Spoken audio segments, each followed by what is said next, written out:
The chantry teaches us. Thanks, Duncan. I can take it from here. It was the hubris of men that brought the Darkspawn into our world. The developers had sought to mimic heaven, but instead, they created it. They were corrupted, twisted and cursed by their own imagination. They returned as monsters, the first of the Darkspawn. They became a blight upon the lands, unstoppable and relentless.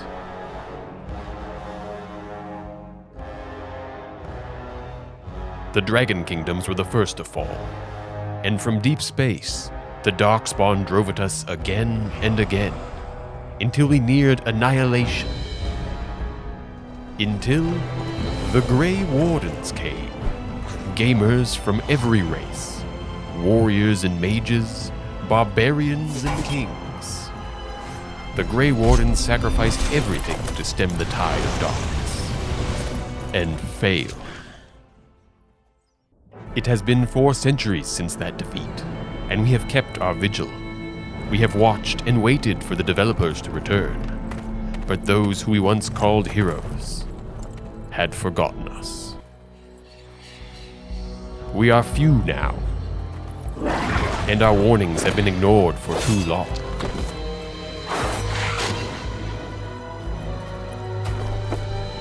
It may even be too late, for I have seen with my own eyes what lies on the horizon. Maker help us all.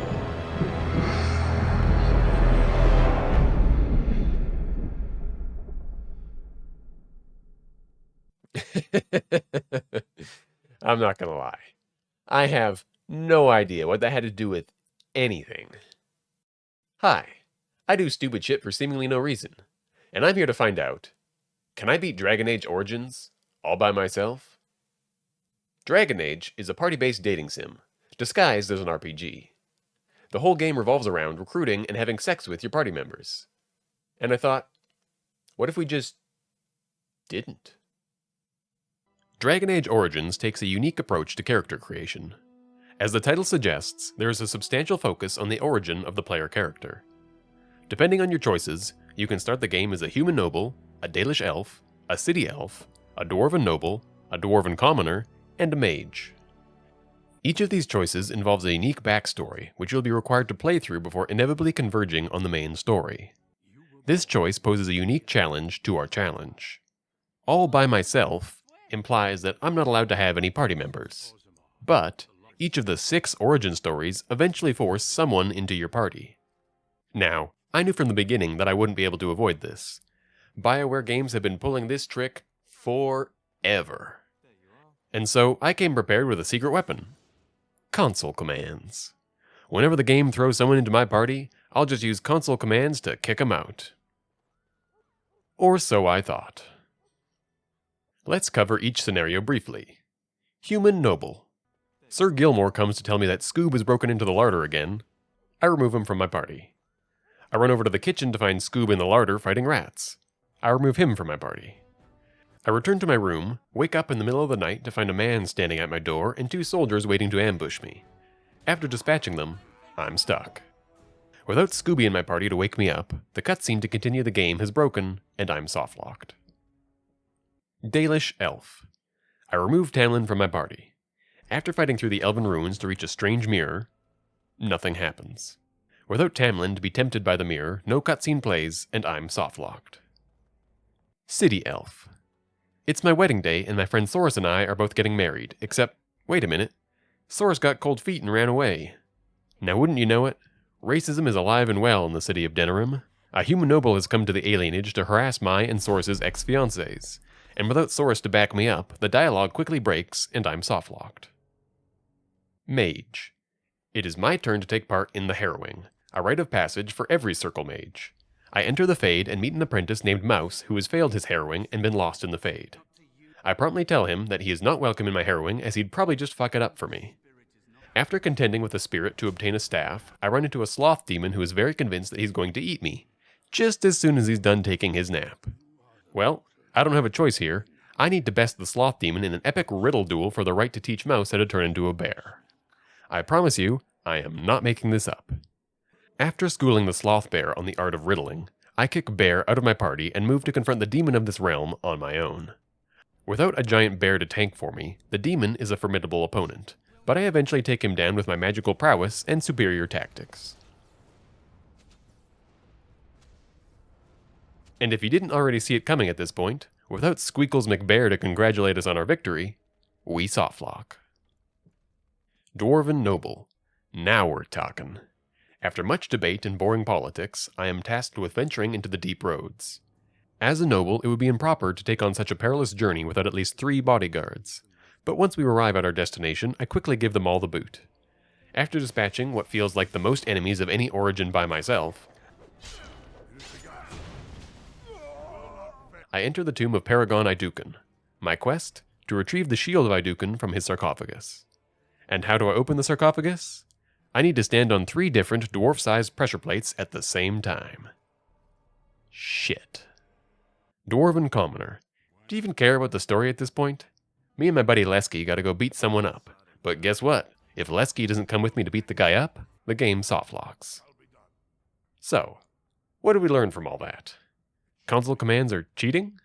No, that's not it. Oh right. If you want to play Dragon Age, you're just gonna have to suck it up and deal with some party members. And so, we have the first rule of the challenge.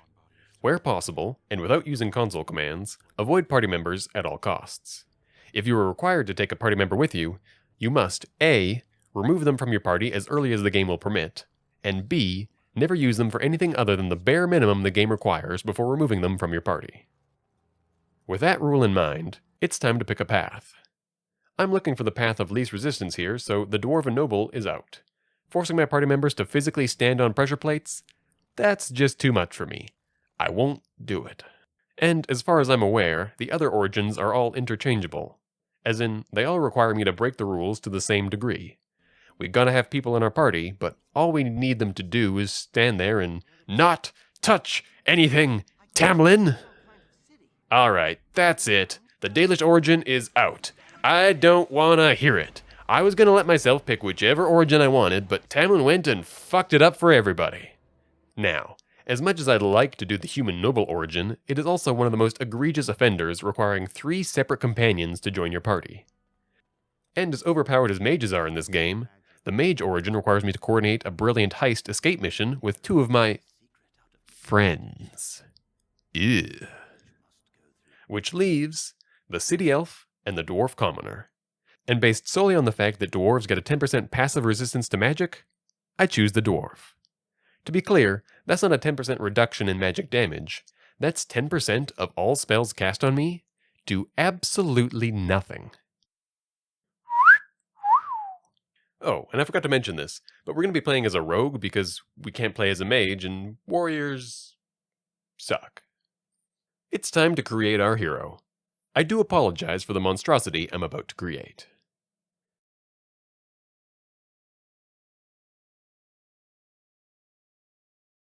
Now, we'll need a name. What? You don't see the resemblance? For stats, we'll be placing all 5 points into strength. Strength and dexterity both increase your damage and accuracy with melee weapons, but dexterity is more focused on dealing damage with daggers as well as making you harder to hit. For most rogues, I recommend you put all your points into dexterity. I am not most rogues. I'm playing on patch 1.00, otherwise known as the most broken of all the patches. I guess the devs forgot to playtest as a rogue because dexterity has no effect on your melee damage whatsoever. And although we are absolutely going to need dexterity, for right now, we need strength a hell of a lot more. And as for the other stats, they're bad and don't really help us. For skills and talents, I'm taking trap making, stealth, and below the belt, as all 3 of these are indispensable at this stage of the game. And finally, we're ready to play. Oh, and we're playing on Nightmare difficulty. First things first, shopping. Yet another reason why I picked the Dwarf Commoner, as we get almost immediate access to a shop. Now, it took some haggling, but I managed to convince the shopkeeper to sell me 34 health potions and a stack each of metal shards and trap triggers, all for the low price of -4 gold. Huh. That's a really good deal. Oh my, is that the time? Feeling I've somehow duped poor Olinda out of her hard-earned coin, I make a note to come back and apologize before quickly rushing off to beat up some other poor fool. With Lesky standing in the corner this time, the shakedown goes off without a hitch. Afterwards, Lesky and I are off to the provings. How do I explain what the provings are to someone who isn't well-versed in Dragon Age lore? If only there was a similar concept in another game that I could draw parallels to. Welcome to the arena. No, it can't be done. The concept is just too original. Now, we're not actually supposed to be here, you see. Lesky and I are what's known as casteless. We're looked down upon by the dwarven upper class, and as such, aren't allowed to participate in the provings. Our boss has tasked us with fixing the tournament. If Averd doesn't win, we're going to be in serious trouble. And would you believe our luck? He's out cold. Looks like I'm going to have to disguise myself in his armor and enter the proving in his place. I just hope my identity isn't discovered, or there'll be hell to pay. Oh, I know. It's just like that scene in... Oh, what movie was it? No, once again, it's a completely original idea. Anyways, as everyone believes I'm an honorable warrior of House Bera, I make sure to display the noble and dignified battle tactic of laying caltrops on the floor before each duel. Everything is going swimmingly, but unfortunately, it seems I might have performed the time-honored battle tradition a little too well, as the now conscious Averd has stumbled out into the arena to take notes and get some pointers on my flawless technique. Damn! How could I not have seen this coming? Are you awake yet? Lesky and I wake up locked in a dungeon. I make short work of the guard and escape my cell. I'm sorry, Lesky, but I have one rule. Hey, let me out of here! Don't leave me! I won't kill you, but I don't have to save you. There they are! Seize the fugitives! I, Duncan of the Grey Wardens, extend the invitation for you to join our order. This man is a criminal. You can't do this. I can, and I am. Thanks, Thanks, Duncan. I can take it from here. I will be traveling south through the hinterlands, to the ruin of Ostagar, at the very edges of the tutorial. The king's forces will be bound to my party several times.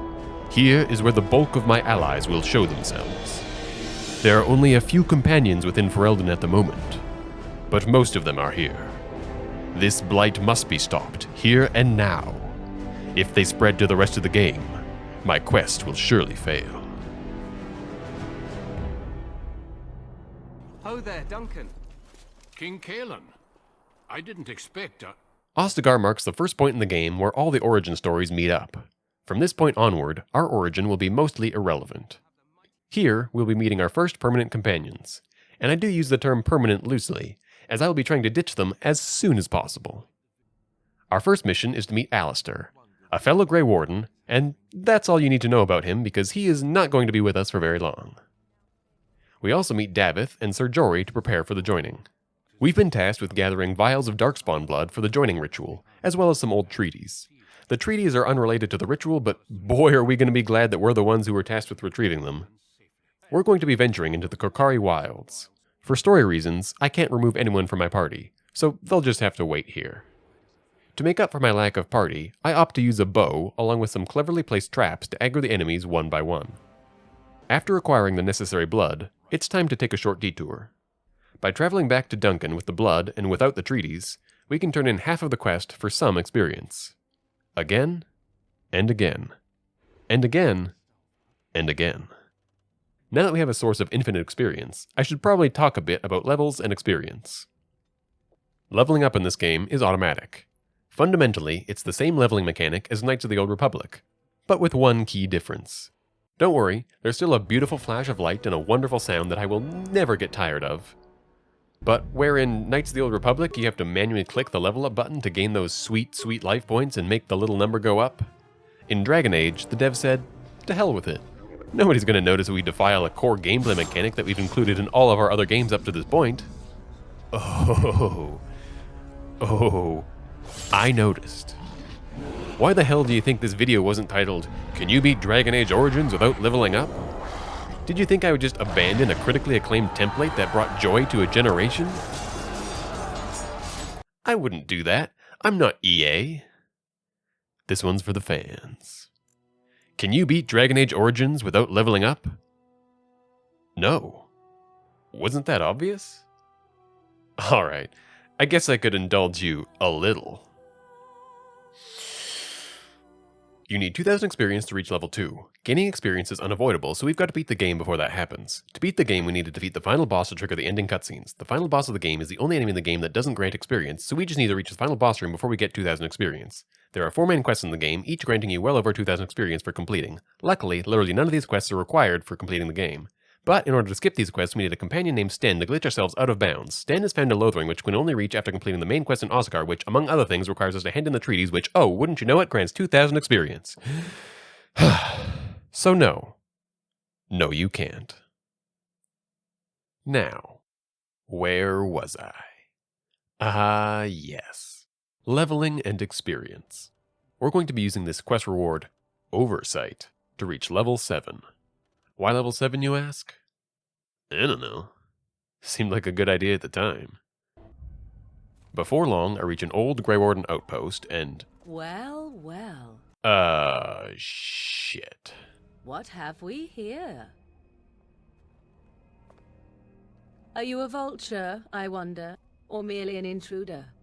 Come into these darkspawn-filled wilds of mine in search of easy prey.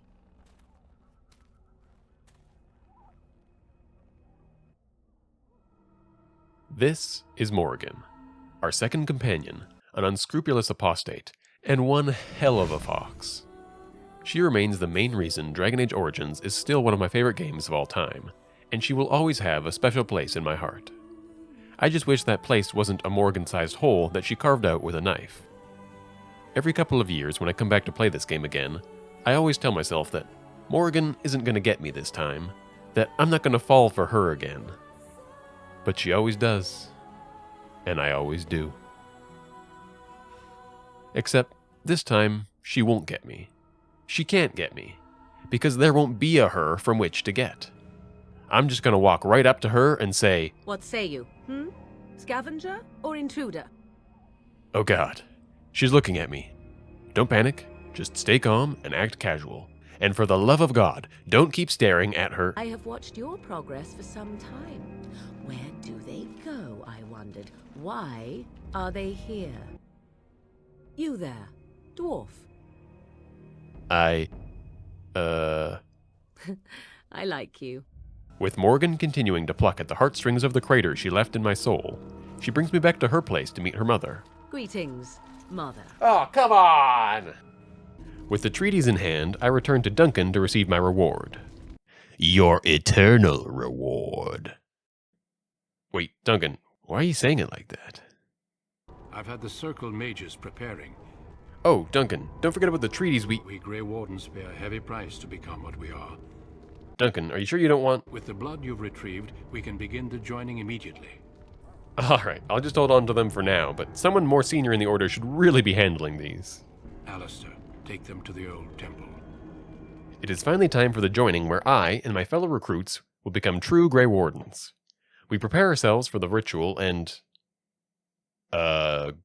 you guys don't have to be in your underwear. Why all these damn tests? Maybe they're just trying to annoy you. Fine, fine. Just don't be surprised when Duncan poisons your wine or runs you through with a sword for disrespecting the ritual. At last, we come to the joining.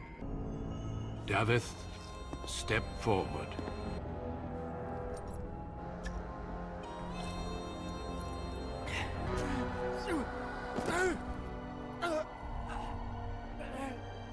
I am sorry, Davith.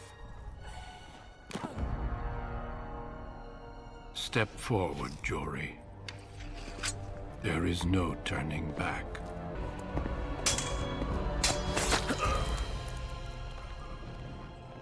I am sorry.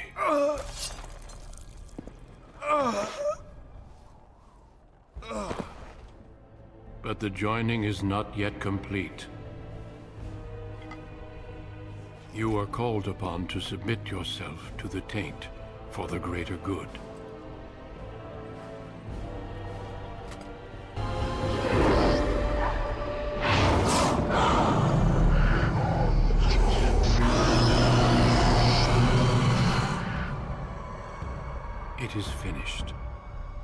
welcome. Thanks, Duncan. I won't let you down.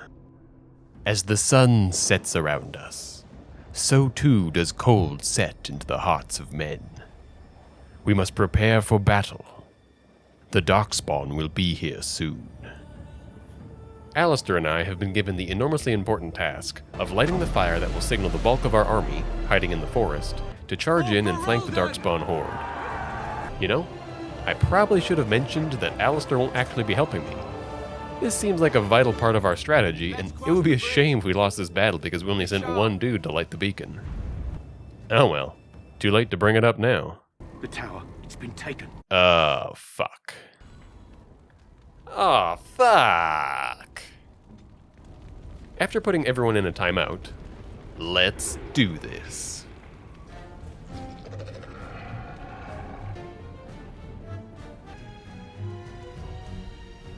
Yeah, I was pretty sure that wasn't going to work. Let's do this. Ah, god damn it. Okay. Let's fucking do this. There we go. Inside the tower, the situation is pretty much the same. We can stealth to the end of the area, but we can't use the door to leave with enemies nearby. Nothing a few traps can't fix.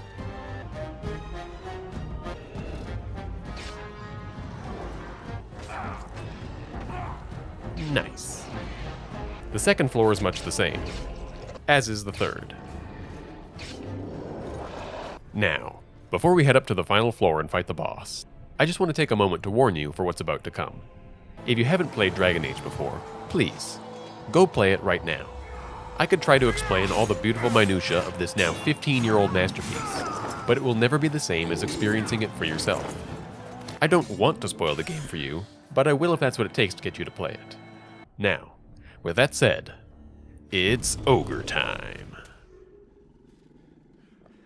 Unlike the ogres you might be familiar with, Dragon Age ogres don't have any layers.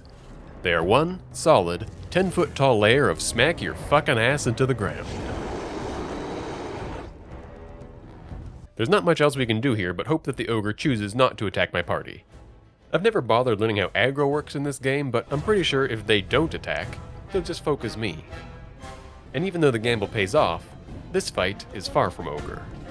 I can set traps to slow him down, but the trap setting animation is really long and can be interrupted. The ogre has about 5 different attacks, which he chooses from seemingly at random.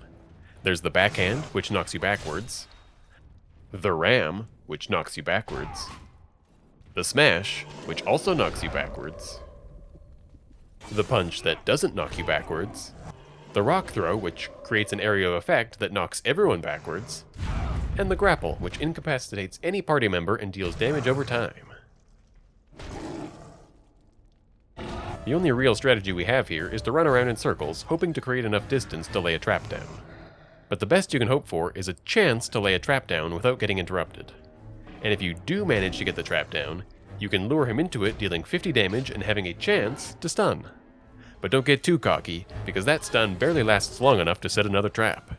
And if you've just laid down a trap, you have to wait for the cooldown to reset before you can start laying the next trap. Yep, I couldn't have said it better myself. This fight is pretty butts. On the bright side, we're not in that much danger because the only real way he has to kill us is with his grapple attack. God damn it. Let's give this one more try. And it's all ogre.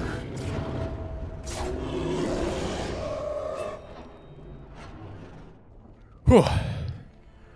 I wasn't expecting that to take so long. I feel like I'm forgetting something.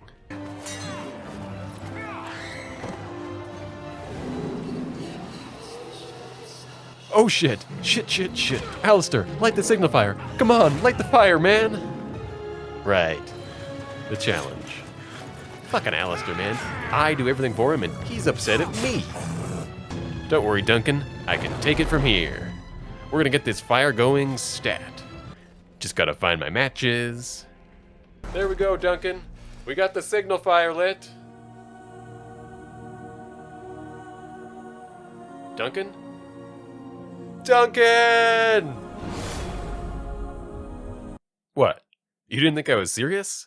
I will spoil this entire fucking game if you don't go play it right now. Alright. I warned you. Sound the retreat. But what about the king? Should we not... Do as I command. Pull out! All of you, let's move! With the king dead and his forces in full retreat, we are pretty boned. Oh, but what's this in my notes? Deus Sex Machina? That can't be right.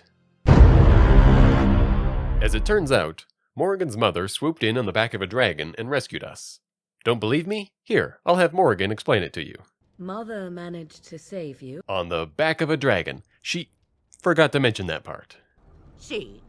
Here is your fellow Grey Warden. Morrigan's mother, would you mind explaining to the nice folks at home exactly how you saved us?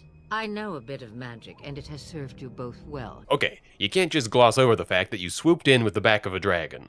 I may be old, but God damn it! Admit that you're a dragon! do not talk about me as if I am. The archdemon. That doesn't make any sense. The last time I looked, you had ears. Or did that change when I wasn't looking? I don't know. Did you change into a dragon when I wasn't looking? Or were you always a dragon? It seems to me those are two different questions, Fucking dragons, man. Why did you even bother saving us? Well, we cannot have all the Grey Wardens dying at once, can we? Someone has to deal with these dark spawn. By ourselves? No Grey Warden has ever defeated a Blight without the army of a half-dozen nations at his back. Have the Wardens no allies these days? Of course! The treaties! So, let's recap. We were written into a corner, surrounded by an army of darkspawn. A dragon comes out of nowhere, saves us all, and reminds us of the treaties she gave us, which we conveniently forgot to hand in earlier. Ladies and gentlemen, Deus Ex Machina. But don't worry, it couldn't possibly get any worse. The Grey Wardens are leaving shortly, girl. And you will be joining them. What? God fucking damn it! With yet another party member recruited, it's time to head for the final section of the tutorial. Lothering. Just outside of Lothering, we are confronted by bandits. I haven't been given the opportunity to prepare, so to avoid using my party, I decide to pay the toll. Sensing my shame, my compatriots deduce that now is the perfect time to kick me while I'm down. They've got this absurd notion that we're on some sort of team, and that we'll be working together on this whole blight thing. I ignore them and run away. Now that we've finally reached Lothering, it's time to ignore the village entirely. There are 2 more companions hidden in this village, and if I'm not careful, they might decide to tag along. Or worse, help. Before I can leave the area, however, I run into 2 unassuming dwarves being attacked by darkspawn. Even if I stealth past them, I am far too close to the area transition to exit combat. I recently acquired the ability to craft grenades, and this feels like a good time to test them out. Oh yeah. I think I'm gonna like these. Meet Bodan and Enchantment. Enchantment? Hello, Enchantment. They ask if they can tag along, for safety, so naturally, I tell them to go to hell. Enchantment! I decide to set up camp for the night, as it's going to be a long and arduous journey for just one little dwarf. Hello? Oh, son of a bitch! On the bright side, we finally reached the end of the tutorial. I've been waiting a long time for this. Do you wish me to leave? Are you sure? If I leave, I can be of no further use to you. Yeah, that's kind of the point. So be it. May you find your victory on your own. Well, that was not nearly as liberating as I hoped it would be. I suppose now is as good a time as any to discuss our roadmap. The main quest consists of 4 quests in 4 areas which can be completed in any order, with each being tied to progression in the story and sometimes accompanied by an assassin being sent after you. Man, where does BioWare get their ideas? Anyways, since I get to choose where to go first, I'll just pick whichever location I like best, right? What are you, dumb? No! We're not here to have fun. We're here to make mathematically optimal plays. So, without any further ado, I present to you the Dragon Age Origins difficulty scaling maps. Aren't they beautiful? How does difficulty scaling work? I thought you'd never ask. The world of Dragon Age can be broken up into areas. These areas are each loaded separately and each have their own difficulty. The difficulty of each area can be defined by a level range, something like 6 to 10, which means enemies will be scaled for characters between levels 6 to 10. For characters below or above the minimum and maximum range, enemies will be scaled for those minimum and maximum levels. For example, with a 6 to 10 range, a level 2 character would face the same enemies as a level 6, and for a level 18 character, the same as a level 10. But it's important to note that the enemies will not necessarily be the level they are scaled for. The enemies themselves are divided into 6 tiers: Critter, Weak, Normal, Lieutenant, Boss, and Elite Boss. There's actually a 7th secret tier, but it's so dumb that I'd rather talk about it later. For each tier, the modifier represents the enemy's level in relation to the difficulty level. And with that said, we can finally put to bed the Dragon Age-old debate over which area you should go to first. I've read all sorts of stupid answers in forums ranging from, it doesn't matter where you go first because enemies scale up with you, to, nope, that's what everyone says in the forums and it's completely wrong. So, looking at these maps, where are we going to go first? Say it with me now, the Brazilian Forest. The Circle Tower? What are you on, crack? We just got access to the world map and you want to play the game as intended? No. I'm not doing any quests until I have the proper gear. We've got a lot of stuff to cover. Hold on to your butt. Still in camp, we talked to Bodan. He is the single greatest merchant in the game, and I can't stress this enough, is not a party member. We pick up a few potions, grenades, and my personal favorite, traps. We're gonna need a lot of these. In Dragon Age, you can duplicate any stackable item. To do this, you must first acquire a stack of at least 2 of that item. Step 1, open the shopping menu. Step 2, sell the entire stack of items you wish to dupe. Step 3, buy back 1 item from the stack. Step 4, press and hold left click on the single item in your inventory. Step 5, press and hold right click. Step 6, drag the item over to the shopkeeper's inventory. Step 7, release left and right click. Step 8, repeat steps 3 to 7 until the shopkeeper has the desired number of items. Step 9, buy the stack of duped items from the shopkeeper. This works because there are 2 different ways to sell items, and we do both at the same time. As you can imagine, we're going to need to do this a lot. With that out of the way, now we can head to the Brazilian Forest. Verathorn sells us a greater healing potion, bringing us to a total of 2. Ah, fuck. He also sells us some acid traps, but my wrist is absolutely destroyed at this point, so I only dupe a few of them. Before I go, I take a quick detour deeper into the forest. I'll explain why I did this a little bit later, so just hold on. Next, I head to Orzammar. Outside the city limits is an ambush. Well, less of an ambush and more of a bunch of lazy bounty hunters who have nothing better to do than stand outside the city all day waiting for me to happen by. I mean, you're trying to track down a dwarf. Sure, why not start by looking for him in the city of dwarves? I'm with you there. But then you get to the city of dwarves and find out the guards aren't letting any non-dwarves in. So there you are, standing on a mountain, freezing your ass off, unable to access the food, shelter, and amenities within, asking yourself, where else might we find a dwarf? Nope, this is the only place. You racist motherfucker. I can't believe their stupid fucking plan worked. I swear, these dumb fucking children will... Son of a bitch! I swear to God, this is one of the hardest fights in the entire game. Let me show you how it's done. We want to kill the mage as fast as possible, but if you just bum rush her, you're going to die. Instead, you need to step back and analyze the situation. It's like I always say, victorious warriors win first and then go to war, while defeated warriors go to war first and then seek to win. The mage likes to cast Fireball, which deals damage and disables in an area of effect. Now, when I use AoE abilities, like grenades, I deal damage to everyone in the AoE at the time the grenade hits the ground. So even though I might spend 5 minutes lining up my shot, the enemies can run out of the area before the effect lands and be unharmed. The AI of this game does not like to play by these rules. Even if the mage decides to line up a half-court shot, which is crazy, and I escape the radius in time, it just works.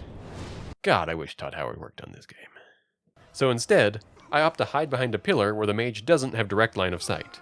And even though they can cast Fireball on the ground next to me and hit me with the AoE, the AI isn't programmed to know how to do that.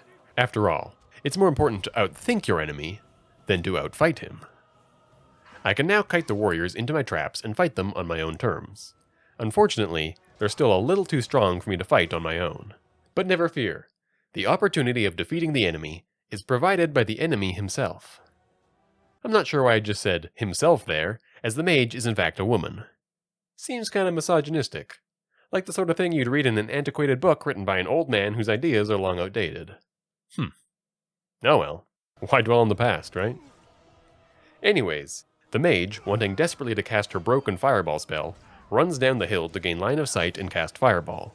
But by this point, she's standing right next to me. Of course, fireball is still a dangerous spell, and as I've said, it can't be dodged.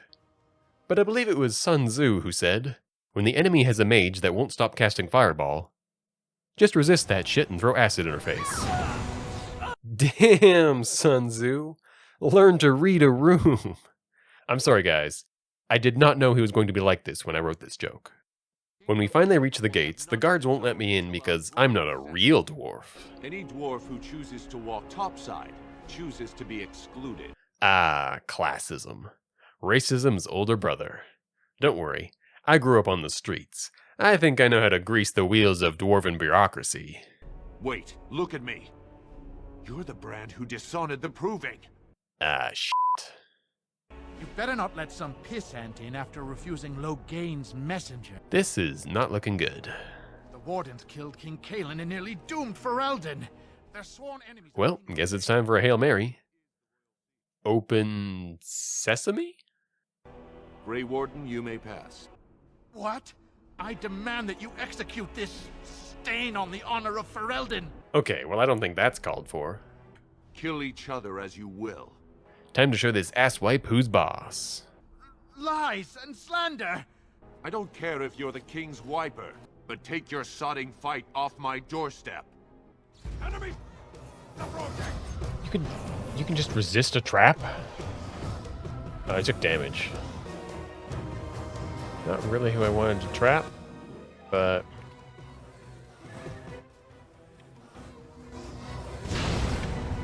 I'll have your head, Grey Warden. Excellent.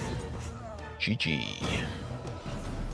In Orzammar, we grab a few items on our shopping list. First, we need the Key to the City, which is the name of an actual item in-game. It's shaped like a key, and given that it is equipped in the ring slot, I assume you wear it on your finger? The key gives +2 to all attributes, 4% spell resist, and is available to any character who bothers to walk around the city and click on 5 small, shiny objects located here, here, here, here, and here. Second, the Rose's Thorn. This is supposed to be an endgame item, on account of it costing 128 gold, but I don't like to concern myself with phrases like supposed to and as intended. I don't think the developers intended for me to create an ugly-ass dwarf in the image of Fred Jones, nor was I supposed to play through the game without my party. So I'm not exactly sure why I would draw the line at buying expensive items. I convinced Bodan earlier to buy his own items from me at double the price, and I don't think I've done anything wrong. Third, the Shadow of the Empire, another late-game expected item that we can pick up right now. And finally, we pick up a Tome of the Mortal Vessel. There are 4 types of tomes in this game, each granting bonus points to spend in either stats, skills, abilities, or spells, and all of them are dupable. Are you thinking what I'm thinking?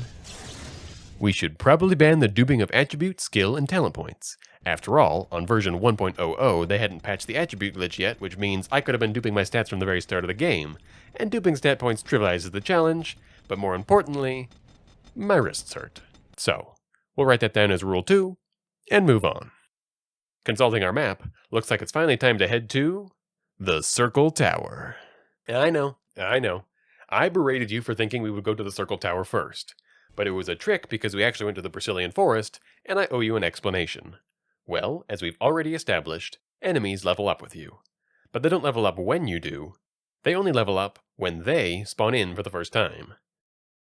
So yes, we went to the Brazilian Forest, took 2 steps inside, and then left. Just to make the enemies marginally easier when we inevitably come back. Because that's the kind of excessive min-maxing that you can expect from me. My speedruns may not be the fastest, my reviews might not be the most eloquent, and my challenge runs may not be that glitchless, but I'll be damned if the strategies I employ aren't the most pedantic. Now, where was I? The Circle Tower. You're not looking to get across to the tower, are you? Yes, hello, I'm a dwarf, and I'd like to enter your, tower. Aha! So you're claiming to be one of those? I don't understand. I'm clearly a dwarf. I'm like 2 feet shorter than you. Oh, actually I have these treaties here that would clear things up. You know, I have some documents too. They say I'm the Queen of Antiva. Oh, I've outsmarted you. If I were more flexible, I'd pat myself on the back. Look, can you please take me to the tower? Come along, I suppose. God damn it. What is with these guards? Inside, I meet Knight Commander Gregor, who is much more reasonable. This situation is dire. There is no alternative. Everything in the tower must be destroyed so it can be made safe again. Calm down. If we all work together... You'll find no allies here. Okay, well, can you at least tell me... Abominations and demons stalk the tower's halls. That sounds bad. And you will face more than one. I will face... If you succeed, I would owe you much. Enough that I would pledge my Templars to your cause. Maybe we should take a step back. There is no turning back. But... The great doors must remain barred, until I have proof that it is safe. Fuck. Blood and corpses line the halls.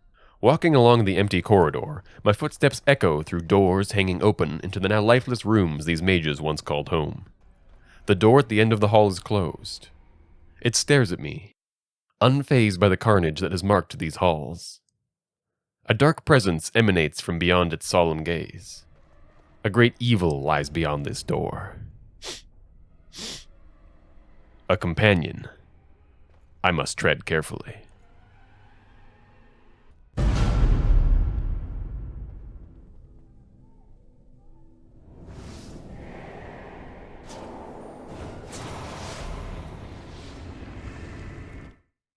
I am Wynne, Mage of the Circle, and these children are under my protection. Let's see, badass intro cutscene, introducing herself by name, and a unique voice actor? Yep, that's a companion, all right. My nose is never wrong.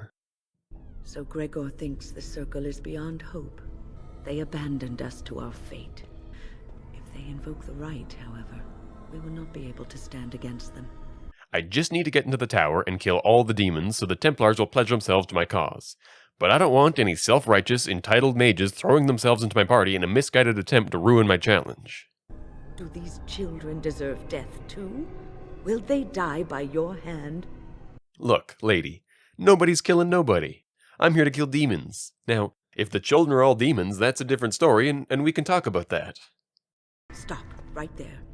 Take another step, and I swear I will strike you down where you stand. I can't help but notice you didn't address whether or not the children are all demons. You're mad if you think I'll let you lay a finger on these children. Now guys, before anyone gets mad at me for what I'm about to do, I just want everyone to take note of how unreasonable she's being. It comes to blows then. I will stop you, or die trying.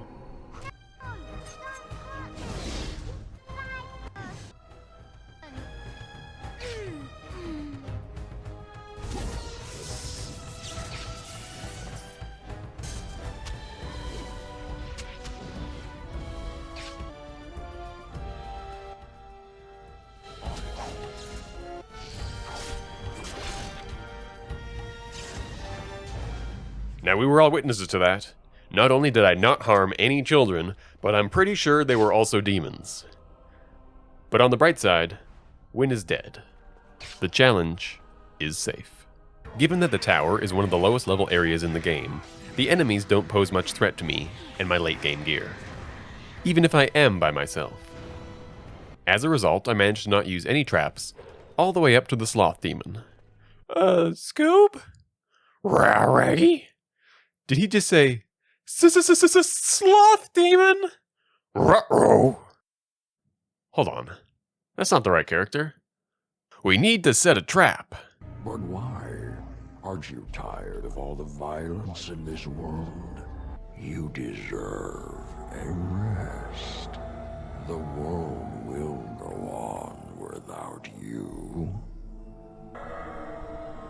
A sleeping powder trap? Ugh, so obvious. How did I not see that coming? Well, it seems I'm trapped in some sort of dream. We should split up and look for clues.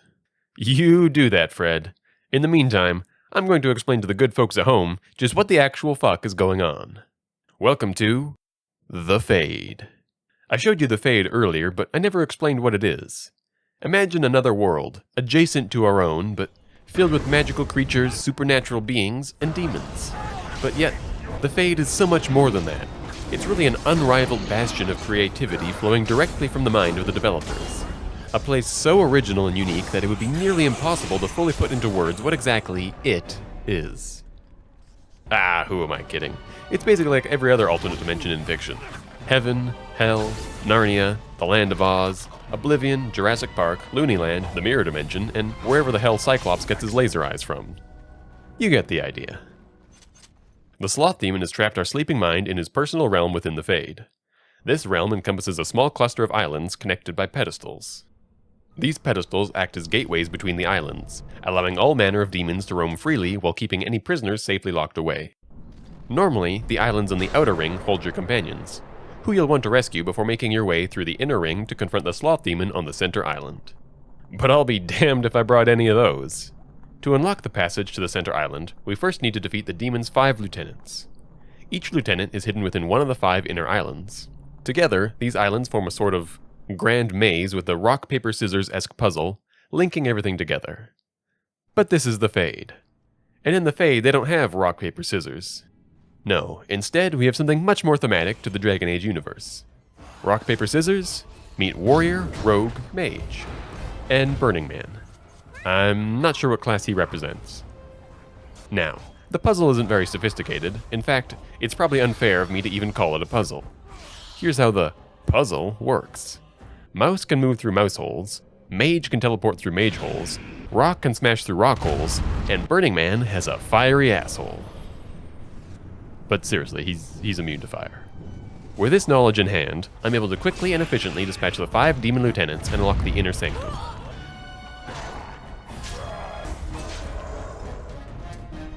But before we go there, we have a really important task to do. Inside the Fade, there are a number of magical artifacts we can use to boost our stats. Excellent. Now, I do believe I'm late for an appointment with the hypnotizing son of a sloth demon who had the gall to challenge my dominance as Trapmaster. Nobody traps the mind of Frederick H. Jones and walks away untrapped. I'm not sure whose idea it was to have the demons stand in the center of the room waiting for me to talk to them, but I can't bear to see such an oversight go untrapped. What do we have here? You do have some gall. And you have... I challenge you for the title of Trapmaster. You wish to battle me? So be it. You will learn to bow to your betters, mortal. Bring it on. An ogre costume? You think an ogre costume is gonna scare me? Fine. Your ogre mech suit might have your lieutenants fooled, but it's no match for my bear traps. Haha!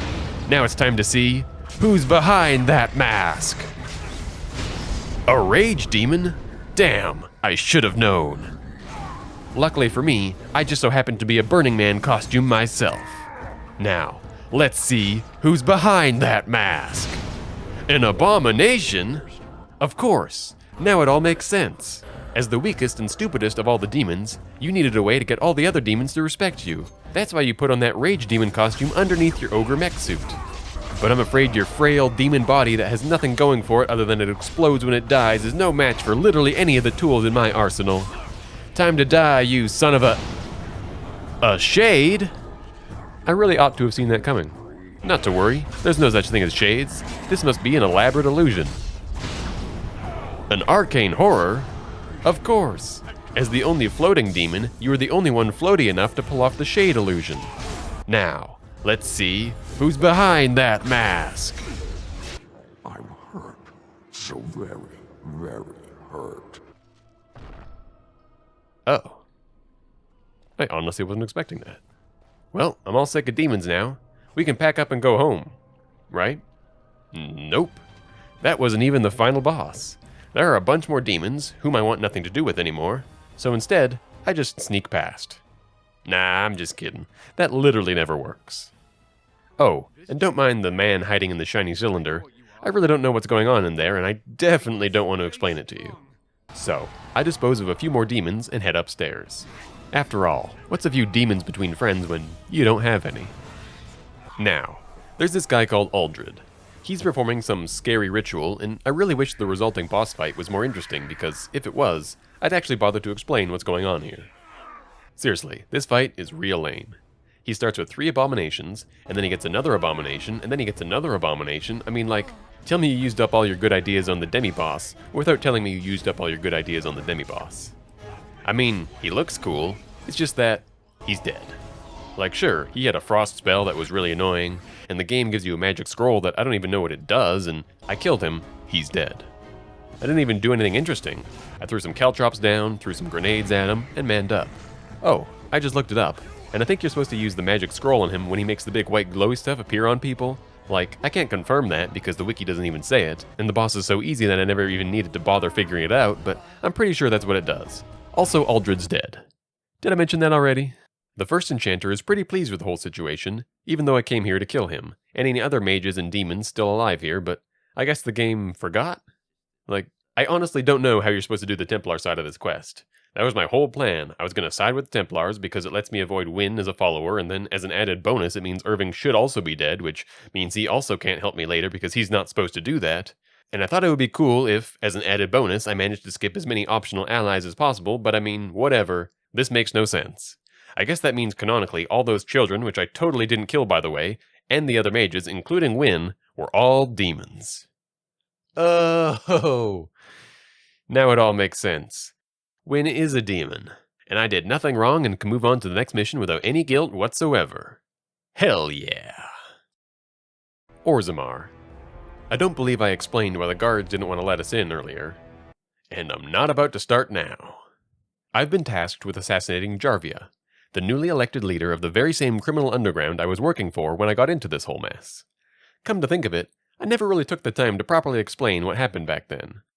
All those years ago. Oh well, nothing I can do about it now. Heading to Dusttown to begin my search, I run into an old friend. Well, chew me up and swallow me whole. I swear to God, if you're still mad about the time I almost left you for dead... Stone, no. Oh. Well, good. I'm glad to hear you say that. Listen, I'm looking for Jarvia. You wouldn't happen to know where she is. Look, she'd kill me if she knew I know this. The Carta laid claim to your old home, but there's probably a way into Barat's old estate from there. Thanks, Lesky. I won't forget this. You son of a bitch, Lesky! I won't forget this! Now, let's go find Jarvia.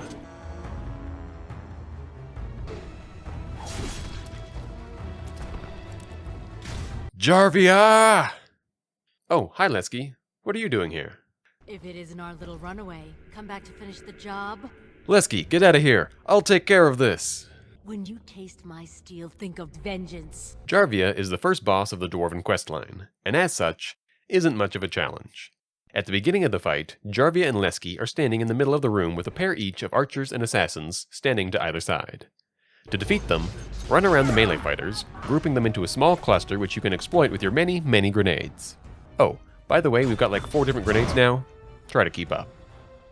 Line up your shots carefully and use your splash damage to eliminate as many weaker enemies as you can. Then simply man up and fight Jarvia 2-on-1 whilst being pelted with arrows from the... Okay, maybe that wasn't the best idea. Instead, reload your save from before you entered the boss room and place a number of traps outside. Then, when the fight starts, just lure everyone outside the door. Then, when the fight starts, just lure everyone to the traps you placed just inside the door. Once the lesser thugs are dealt with, Jarvia will appear. Lure her into a trap and intimidate her with the old drink a potion and wiggle routine. This causes her to disappear and retreat backwards to challenge you to a bow fight. Mono a mono. Man to man. Woman to man. I mean, woman and 6 crossbow. Hold up, this is not what we agreed to. When the fight starts, just lure everyone to the traps you placed well past the door. Then, when the fight starts, don't lure everyone into the traps you placed so far into the room it's a wonder you didn't trigger the cutscene already. Dispatch the first 2 thugs with grenades and finish off Lesky before Jarvia makes her appearance. Switch to a bow immediately and ignore Jarvia for now. Let the traps do their work. Your goal is to eliminate the archers, one by one. Mono por mono. And once you've killed them all, it's time to kill Jarvia. With your own 2 hands.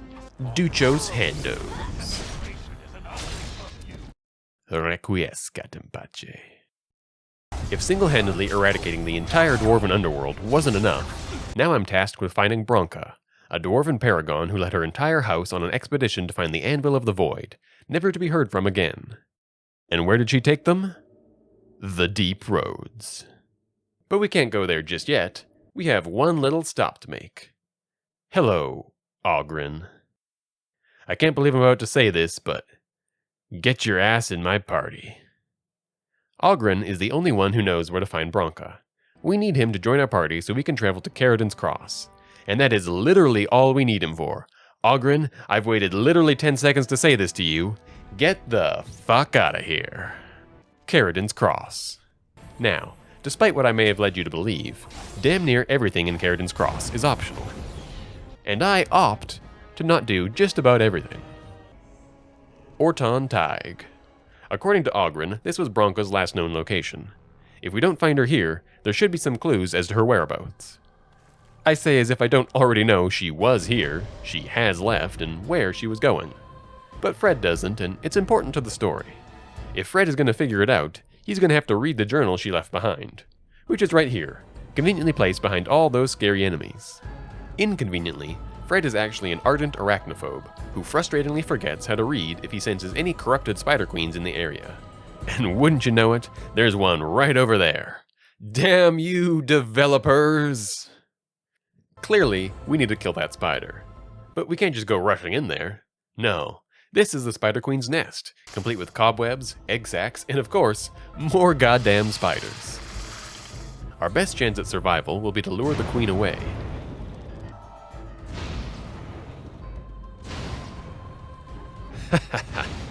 Like stealing candy from a baby.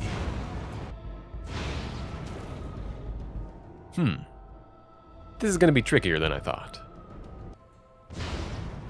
There we go. Easy does it. Damn. Yes.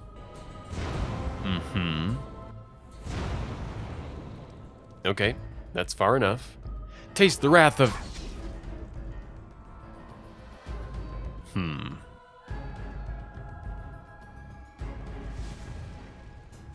Ah, Spider Queen remembers me. That's probably not good. On top of arachnophobia, Fred is also allergic to spider poison. What are the chances? Well, this plan has to work eventually. It seems Fred is also allergic to being mauled to death by an 8-foot wide arachnid. Damn our luck!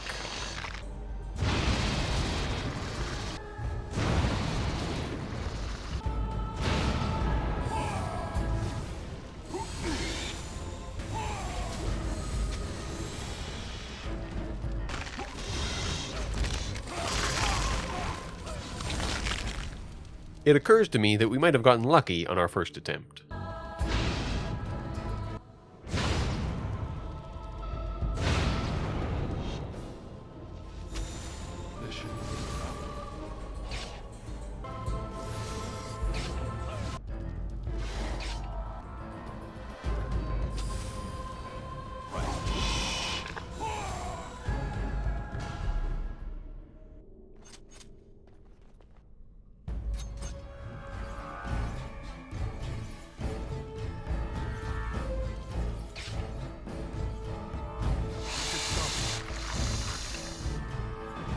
With the queen dead, we make short work of the remaining spiders and are free to read to our heart's content.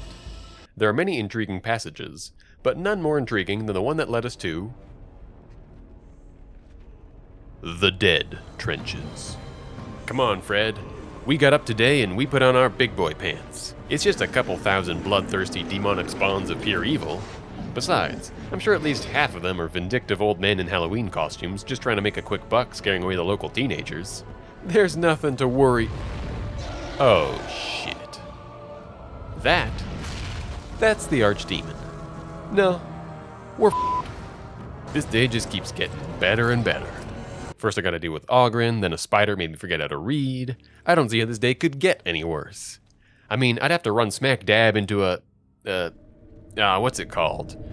Brood mother. Yeah, that's it. Wait, who said that? Oh, god damn it. Do you have any idea how long you're gonna take to censor? Well, I don't know yet either, but I'll be damned if we spend any more time talking about this. Who am I kidding? This isn't even close to the most pointless editing I've ever done. Here you go.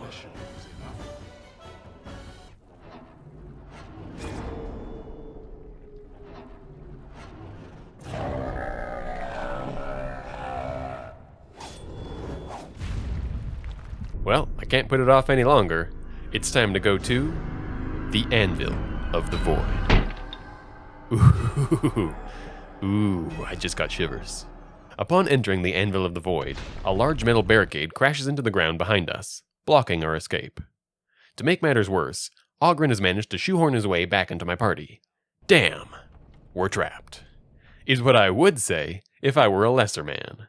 But I'm a trappin' man. Honestly, you didn't really think I wasn't going to solve this problem with traps, did you? By building a stack of bear traps, we're able to scale the wall and head back the way we came. And this is my favorite part. We just leave. No wait, this is my favorite part. Outside of the Anvil of the Void, Oghren is no longer a mandatory party member, so we just kick him out and head back. With Oghren taken care of, we're free to explore to our hearts. Oh, right. 1 second.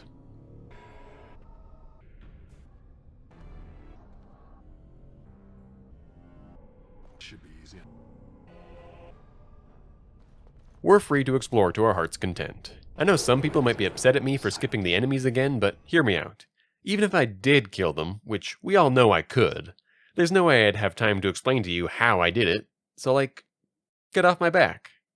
And I actually already wrote that part of the script before I remembered that I actually did kill some of the enemies, so I guess what I'm saying is, shut up. After the Gauntlet of Golems, we've got to fight the Anvil of the Void. Demi-boss. Sorry, I got a little tongue-tied there. Wait, you didn't think that we were going to fight the Anvil of the Void? No. That would be really dumb. Fighting an anvil? How would that even work? No, we're fighting 4 haunted anvils in an elaborate musical chairs type puzzle. It's much stupider.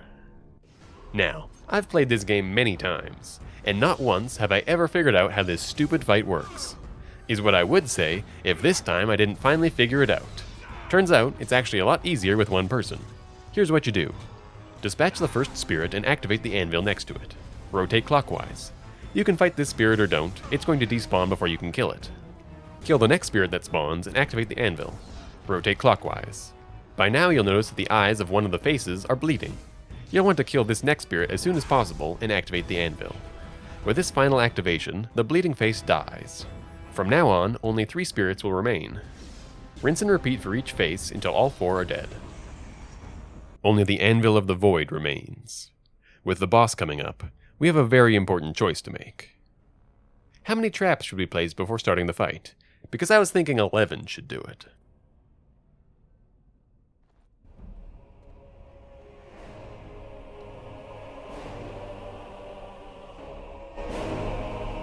My name is Carrigan.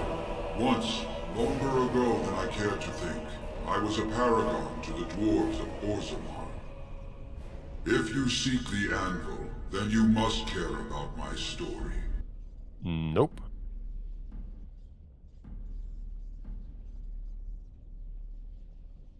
No! The anvil is mine! No one will take it from me! Bronca, you mad, bleeding nugtail! Does this thing mean so much to you that you can't even see what you've lost to get it? I swear to God, if I could side with Bronca to kill Oghren, I would. But since I can't, I guess I'll side with the sane one. Thank you, stranger. Your compassion shames me. You're not the only master smith here, Carradin. Golems, obey me! My friend! You must help me! I cannot stop her alone! Let's do this.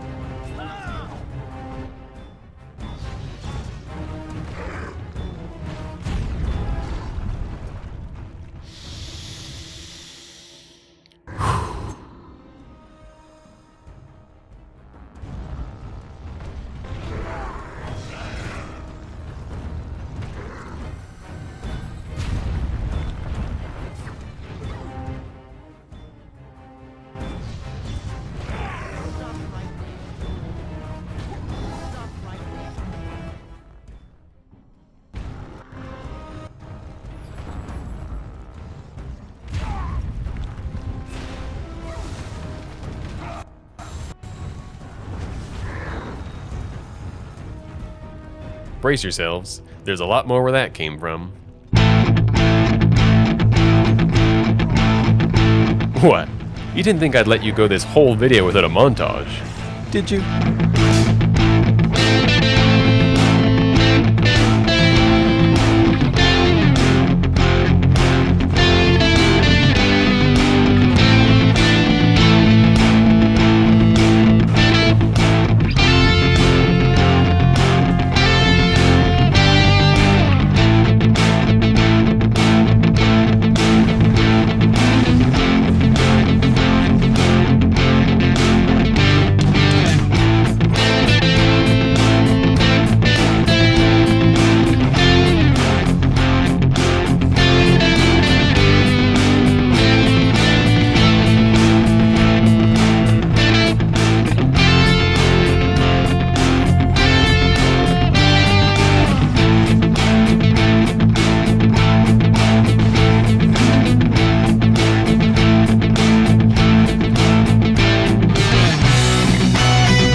Wasn't that nice? Yeah, you ain't kidding. Ah, fuck. Ogren's back. But at least it ends here. Wish that were true. You have my eternal thanks, stranger. May you always find your way in the dark.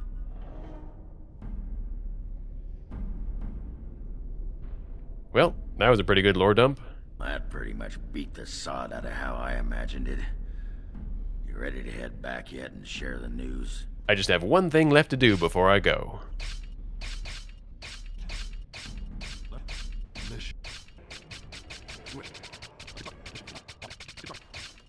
Let's go.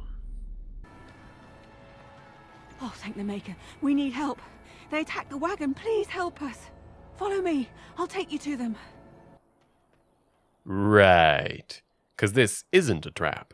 Don't worry, I'm right behind you.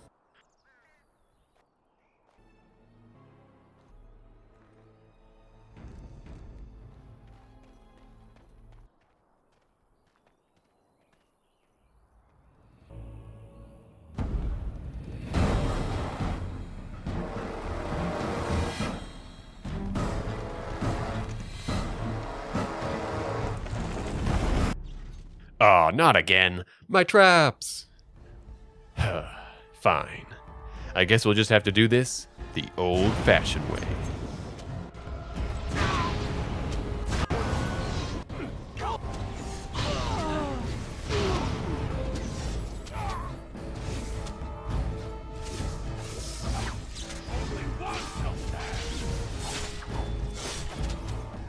Oh, it seems one of the would-be assassins is still alive.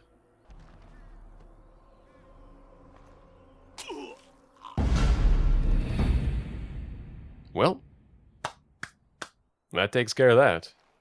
Where were we off to? All right. The Brazilian forest. The forest? I thought that was a joke. We can't go in there. Students aren't allowed. And there are... werewolves. Oh, there's more than werewolves in those trees. You can be sure of that. Nighty-night. More than werewolves? What could possibly be... Oh. Maybe I should stop messing around. The werewolves have holed themselves up in an ancient ruin.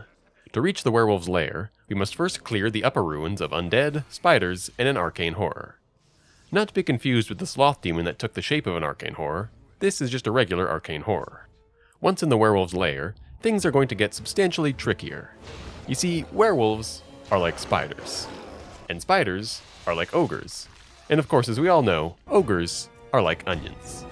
So if a werewolf mauls you like a spider, it means it's actually an ogre, which is like an onion. And what do we know about onions? They have layers. Exactly. And we're in the werewolf's lair. Now do you understand? Huh. Come to think of it, me neither. Well, it doesn't matter because we're here now, and... Zathrian. Spirit? A lady of the forest. Swift runner. Spirit. With a fang. Fred! Ugh. I knew the story was way too convoluted. Let's get this over with already.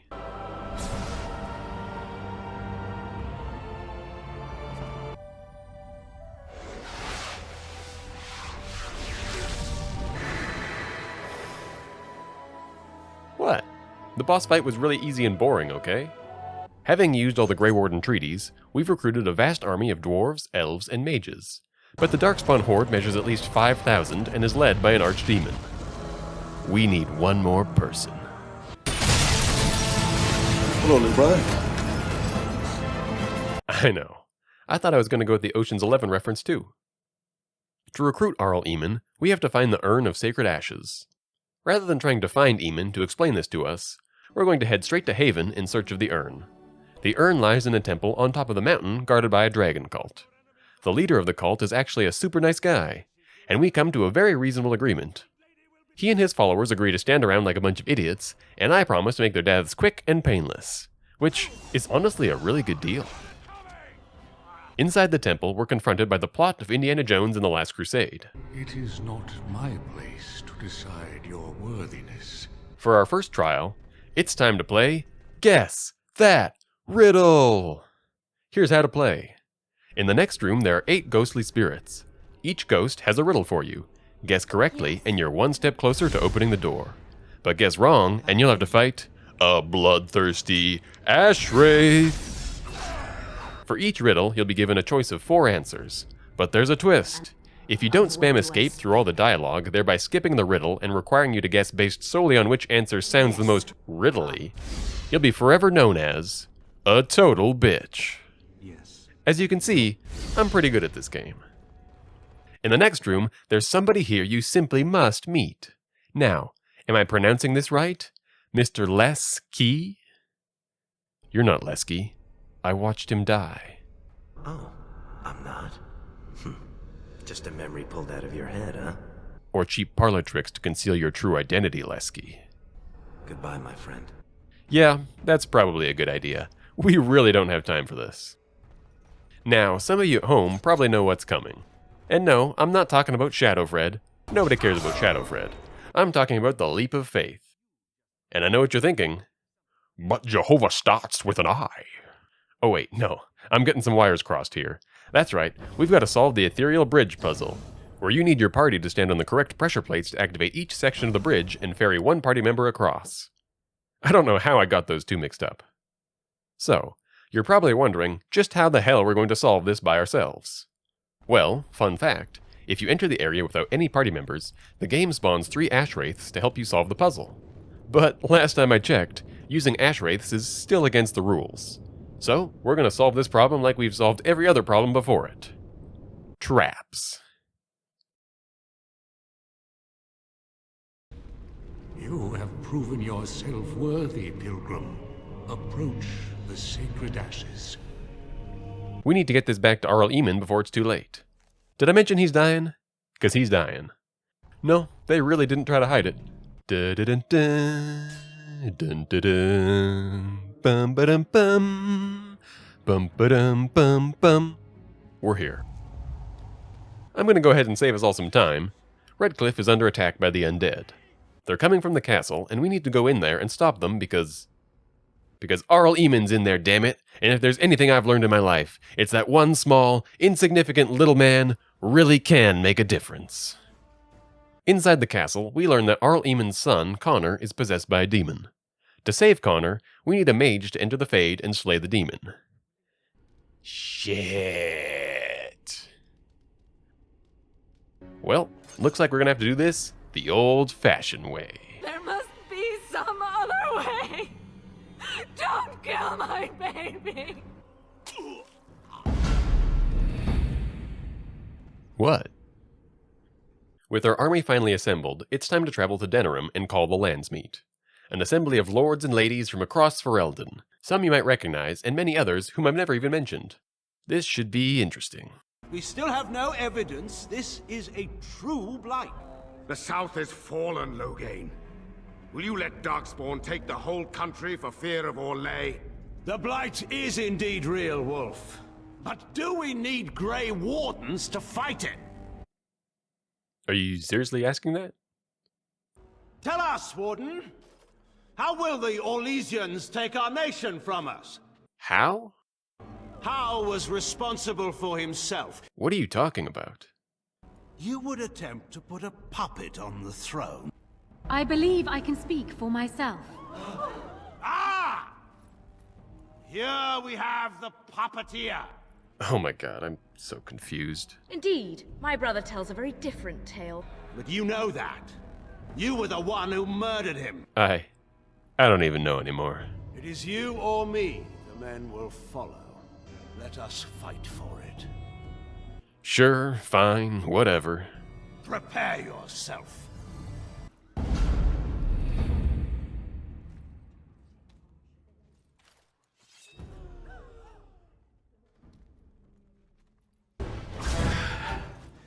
I underestimated you, Warden. I yield. I didn't just hear you say that. You're going to let him live? After everything he's done? Wait, Alistair, whose side are you on? Wait, there is another option. Riordan? What are you doing here? Let him go through the joining. Who? Loghain? There are 3 of us in all of Ferelden, and there are compelling reasons to have as many wardens on hand as possible to deal with the Archdemon. Oh, okay. Alistair, are you on board with this? Absolutely not. Ah, fuck it. Let's do it.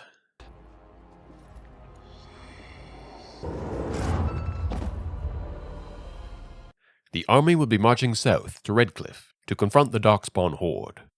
I pray we make it there in time. This is it. There's no going back now. Hang on. Am I only level 15? Don't worry, guys.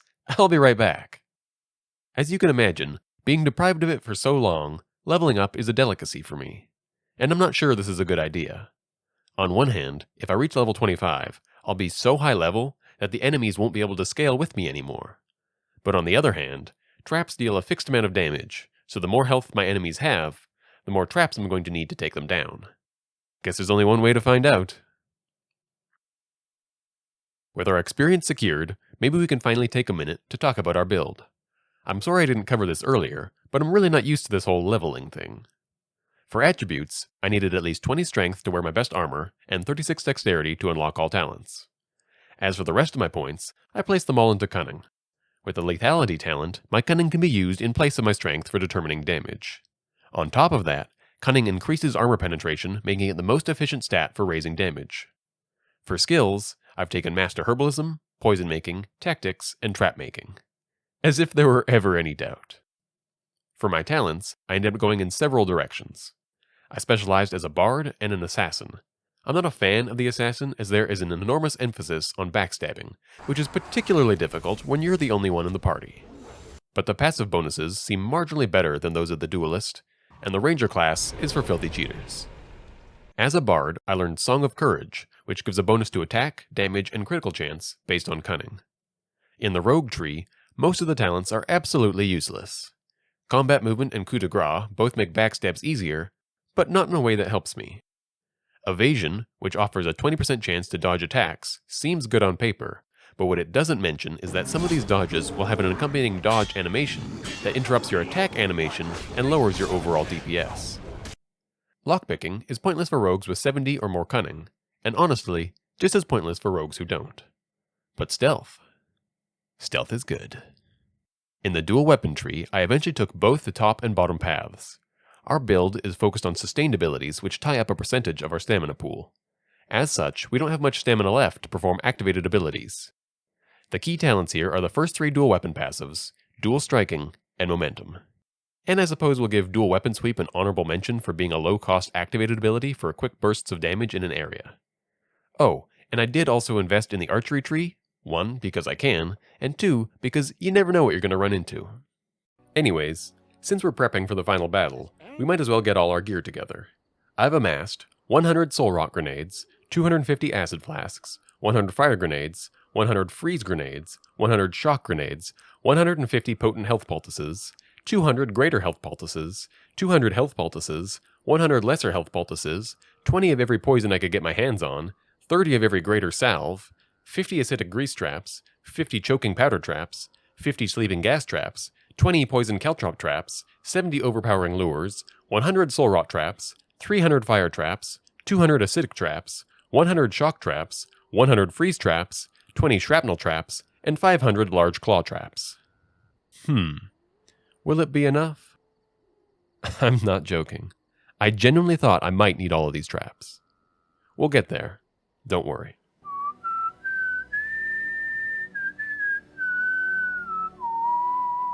I feel like I'm forgetting something. Oh, geez. All right, let's kick some ass.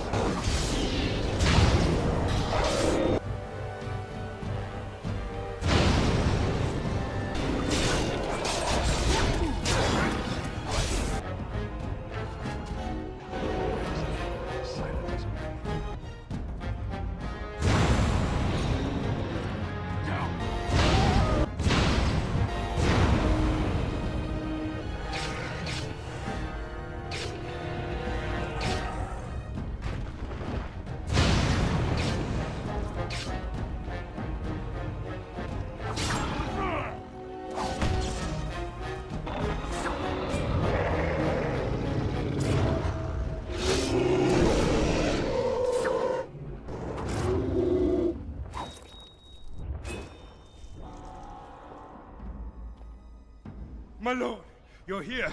Thank goodness. What's the situation, Sergeant? There might be stragglers, but you seem to have taken care of most of them out here. That's rather remarkable, really. What can I say? I'm a remarkable guy. But I am fucking late, so I'm gonna head inside. It's a relief to see you unharmed. The Darkspawn that attacked Redcliffe were relatively few in number, I'm afraid. It was assumed the Horde was marching in this direction, but that is not true. Oh my god. You mean... The bulk of the Horde is in fact heading towards Denerim. They are perhaps 2 days away from the capital. It's a trap. There is, I'm afraid, one other piece of news that is of even greater concern. The Archdemon has shown itself, and only the Grey Wardens can defeat the Archdemon. I say we march for Denerim at dawn. If anyone has any other pressing matters to bring to my attention before I retire to my room, now would be the time. Then if you and Loghain could meet me before you retire, we have Grey Warden business to discuss. You're new to the Grey Wardens, and you may not have been told how an Archdemon is slain. I need to know if that is so. It is indeed. Tell me, have you ever wondered why the Grey Wardens are needed to defeat the Darkspawn? The Archdemon may be slain, as any other Darkspawn, but should any other than a Grey Warden do the slaying, it will not be enough. But if the Archdemon is slain by a Grey Warden... The Grey Warden that kills the Archdemon perishes. Yes. How the fuck did you guess that?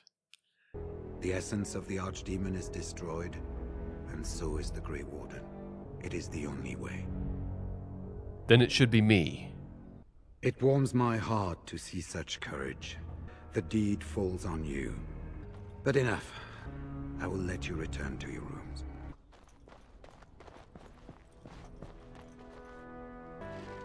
Do not be alarmed. It is only I. Nope, we're not doing this. Get out. This is it. I mean, really it this time. I've slain ogres, unmasked demons, faced werewolves, and even played the role of Princess Leia in a gender-swapped rendition of Return of the Jedi. And I did it all without the help of a single other person. But now, I face a different enemy. An incarnation of pure evil. Genlocks, Hurlocks, Shrieks, ogres, all of these pale in comparison to my party members. I swear to God, if you mess this up for me. Not 3 seconds into the fighting, and those bastards are already trying to fuck me over. After breaking through the city gates, we're given control of our character. We've had no chance to choose our party, but my party members have been thrown into the fray, and I can't control them. So, let's talk about the rules for a second. The main rule I've established up to this point is in regards to party members. No party members, except where you don't have a choice, and only if they don't help you in any way. Well, Loghain and Oghren are both party members, and I don't have a choice. But, are they helping? Yes. If Loghain or Oghren so much as deliver a single blow or tank a single hit, that's helpful. But what about all these other soldiers? They're not party members, so they shouldn't count, right? After all, if I've got a whole army behind me, that's not really all by myself, is it? Well, that's why we need to talk about borders. If a unit has a red border, it's an enemy. I don't give one single fuck what the enemies do. If a Genlock emissary wants to fireball a group of Hurlocks, as far as I'm concerned, I tricked him into doing it. If a unit has a yellow border, it's a party member. The rules on party members are well established, so we can ignore yellow borders as well. But what if a unit has a blue border? Now the answer's not so clear. On the surface level, a blue border indicates an allied unit. But we need to look closer at the types of units that actually have a blue border. In the Dead Trenches, we came across a group of Legionnaires. In the Fade, there were benevolent spirits. Along the roads, we found a group of mages. At Redcliffe, when the village was being raided by the undead, the men and women fighting for their lives had blue borders. In the werewolf's lair, when we ultimately decided to end the curse, the werewolves who helped me smooth talk Zathrian had blue borders. And perhaps most importantly, everyone here today fighting for their freedom who isn't a party member has a blue motherfucking border. The reality here is, I am one man, dwarf, trying to save a nation of humans, dwarves, and elves from a nationwide threat, the Blight. Tens of thousands of demon-spawned wretches have been ravaging the countryside for months, and that countryside has been fighting back. Ineffectively and pathetically, I might add, but still fighting. And what have I been doing? I've been running around and recruiting an army. You think in all that time, one villager didn't get a lucky shot off with his bow? Well, maybe not a villager, those guys are completely incompetent, but you get what I mean. I can't be held responsible for interactions that are entirely out of my control. That being said, I might have some control over what interactions are allowed to happen. After all, I'm the guy who recruited the army, all by myself. I'm the guy who chose who could be in the army, all by myself. And I'm the guy who is now the commander of the army, all by myself. So, with that whole mess explained, I can now introduce rule number 3. Where possible, and without using console commands, avoid spawning blue border allies at all costs. Basically, these blue border guys can kill as many darkspawn as they want, so long as I can't avoid them being here. That being said, this first skirmish is a total joke. Half the enemies are one-hit kills. For those of you who've been waiting with bated breath, one-hit kill is the secret 7th tier of enemy. They die in one hit and exist solely to make the player feel like an expert darkspawn slayer. But, as I alluded to earlier, at this stage of the game, it's not the darkspawn I'm worried about. With the gates secured, it's time to select a crack team of demon-slaying adventurers to hunt down the archdemon. In the first position, weighing in 160 pounds, playing the role of the DPS, the healer, and the tank, it's me. It was always going to be me. Honestly, Loghain, get your head out of your ass. With me heading out to hunt the archdemon on my own, and Loghain and Oghren staying behind to, well, stay out of trouble, let's talk about the final stretch of our journey. Denerim is separated into 5 areas. After leaving the city gates, we can travel to the market district and the alienage. Both of these areas can be skipped, but they each contain a darkspawn general.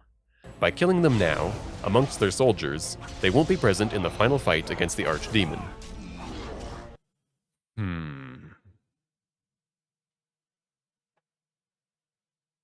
Nah, I'll just beat him now. The market district is crawling with ogres, and as we all know, the best way to defeat an onion is to lure it into a trap.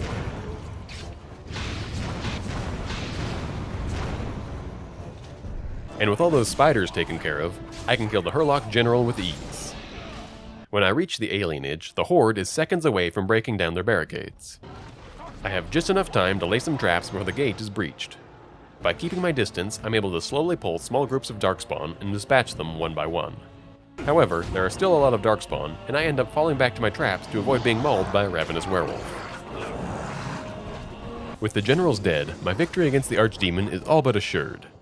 But to reach the Archdemon, I must first travel through the Palace District and... shit. I knew this day would come. Back at the city gates, the Darkspawn have regrouped their forces and are staging an assault. I must take control of Loghain and Oghren to prevent the area from being overrun. And therein lies the problem. Loghain and Oghren are both party members again. Someone needs to defeat these waves of Darkspawn, and I'm not here to do it. Is what I would say if I hadn't seen this coming and didn't already make plans to be there in spirit. That's right. When you're friends with a Master Trapper, you're never truly alone, because a Master Trapper is prepared for every eventuality, every ambush, every... shit. I was not prepared for this. Your eyes don't deceive you. All of my traps are gone. Why are my traps gone? My traps are gone because the chicken shit developers... Too strong? My traps are gone because these are not the same city gates. The two areas are nearly identical, save for 3 distinct differences. The area transition that allowed me to access the rest of the city isn't here anymore. The soldiers have changed positions. And... what was the third one? Oh yeah, and all my fucking traps are gone. There's not really a lot I can do about this. I can't place traps here because here isn't a place I can be. But on the bright side, there's not really a lot I can do about this. Literally. There's only like one thing I can do. Stand in the corner and pray to God the soldiers hold the line. After standing here for what felt like a really long time, I sent Loghain down to see how much progress had been made. Ooh. I think we're gonna have to change strategies. As an avid enjoyer of all things glitch-related, I know of a clever out-of-bounds trick in this area. If you position one of your party members here, pause the game and order them to move to this bridge, when you unpause the game, they will teleport down into the river below. And just like that, we're out of bounds. Now all we have to do is find a way out of here. After much searching, I came to the same conclusion that you might have already, given that I kind of already told you. There's no way out of this area. The exits have been removed. So even though we're out of bounds, there's nowhere to out of bounds to. Is this really it? Have I come all this way just to fail? Just to be stopped by a silly side quest? I've slain demons, dwarves, darkspawn, and even a damn dragon cult. Guys, I think I need to be left alone for a little while. Reflect on things. But I want you to know that I'm sorry. I'm sorry I couldn't do it. I'm sorry I wasn't good enough.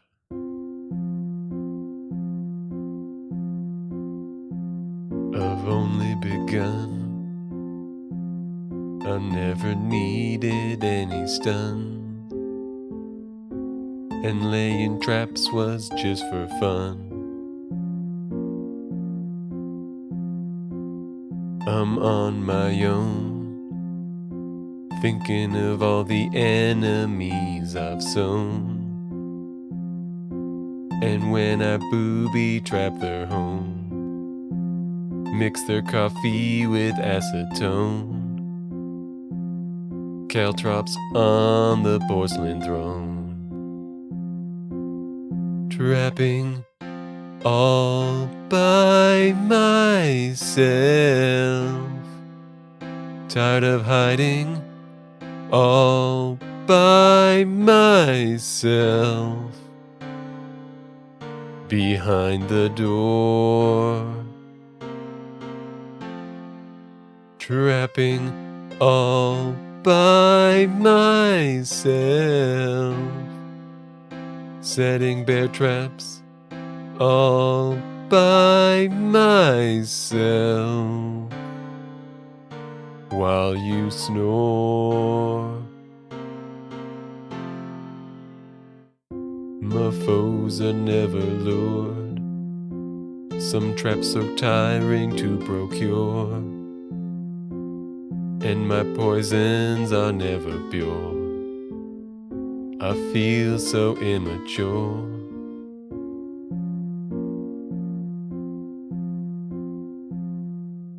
All by myself.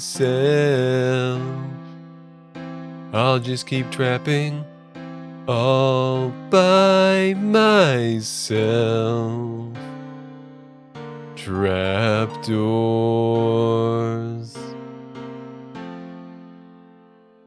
No!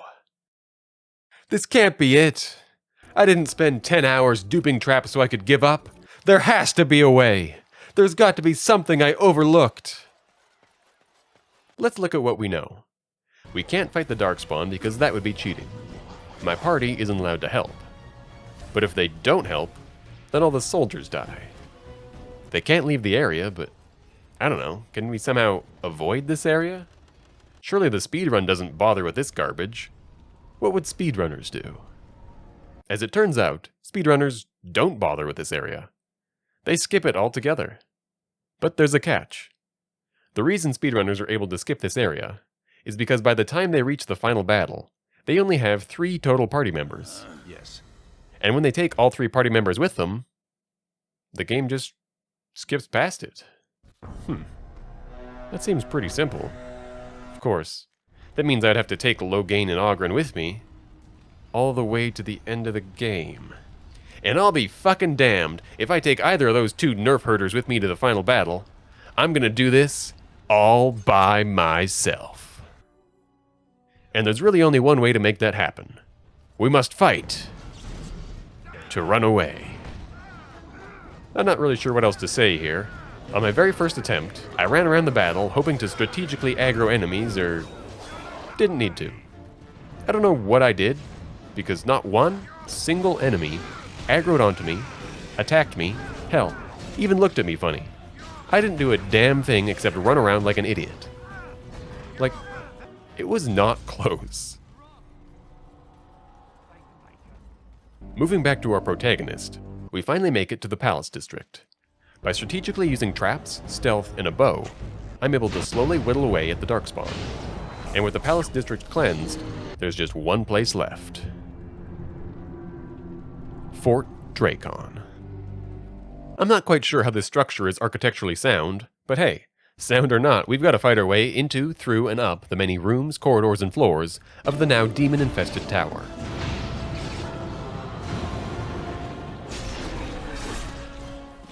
Outside the tower would otherwise be an insurmountable clusterfuck if it weren't for the enemy's abysmal aggression radii.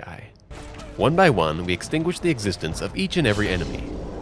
Moving into the tower, we encounter, and you're not gonna believe this, more Darkspawn.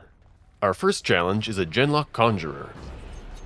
I'm not sure what qualifies this boob as a conjurer, as he seems to specialize in teleportation, swapping places with as many shades whenever he is attacked. At no point does he make any attempt to summon more shades, or do anything of substance really. Maybe he's retired. Our second challenge is... oh, no. That's it. With little to stand in our way, we make short work of the assassins, archers, and onions throughout the rest of the tower.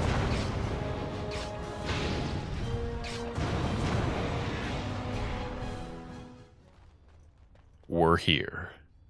This door leads to the roof of Fort Drakon and the Archdemon. All of my trials, triumphs, and tribulations, they all culminate in this moment.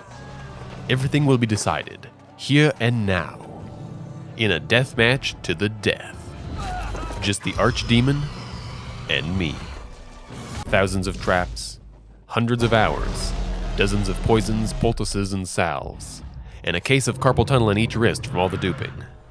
I've never been more ready for anything in my life.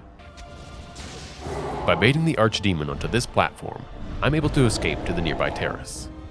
The draconic demon is now stuck. Unable to reach us with his devastating claws, wings, jaws, and tail, the dastardly devil must resort to his long-range corruption attack, which deals purely spirit damage. And given that I have 30 of each greater bomb and elixir in the game, it wouldn't really matter which type of elemental damage it did anyway. I'm sorry, Archie. You never stood a chance. Yeah, the traps didn't work. Guess we're gonna have to finish this the old-fashioned way.